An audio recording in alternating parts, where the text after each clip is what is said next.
गांव सेलापुर अपनी हरियाली, खेतों और सरल जीवनशैली के लिए प्रसिद्ध था।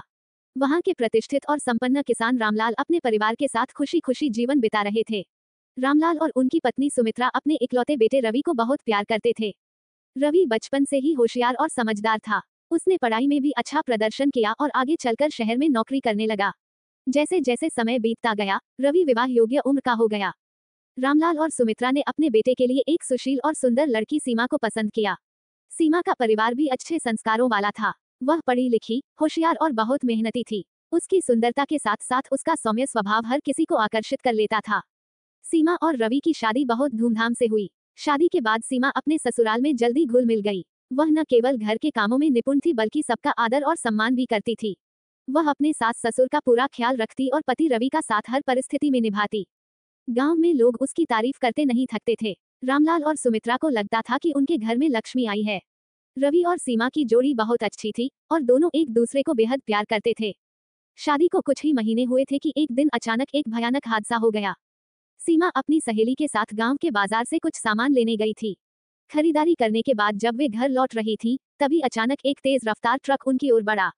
ट्रक चालक ने नियंत्रण खो दिया और सीमा को जोरदार टक्कर मार दी। वह जमीन पर गिर गई और दर्द से कराहने लगी। आसपास के लोग दौड़कर आए, लेकिन स्थिति बहुत गंभीर थी। उसकी एक टांग बुरी तरह कुचल चुकी थी। सीमा को तुरंत अस्पताल ले जाया गया। डॉक्टरों ने जब उसकी हालत देखी तो वे परेशान हो गए। उन्होंने रवि और उसके माता पिता को बताया कि सीमा की जान बचाने के लिए उसकी एक टांग काटनी पड़ेगी। ये सुनकर परिवार पर जैसे पहाड़ टूट पड़ा। सुमित्रा जोर जोर से रोने लगी और रामलाल का चेहरा उदास हो गया।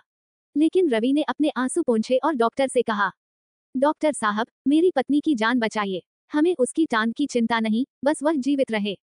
डॉक्टरों ने ऑपरेशन किया और सीमा की एक टांग काटनी पड़ी। जब उसे होश आया तो उसने सबसे पहले अपने पैरों की ओर देखा।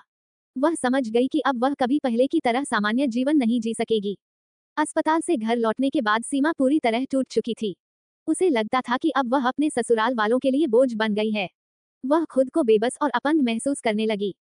गांव के कुछ लोगों ने भी बातें बनानी शुरू कर दी। अब रवि को दूसरी शादी कर लेनी चाहिए। अपाहिज औरत से कोई सुख नहीं मिलता। सीमा अब इस घर के लायक नहीं रही। सीमा को ये बातें अंदर तक चुभती थीं।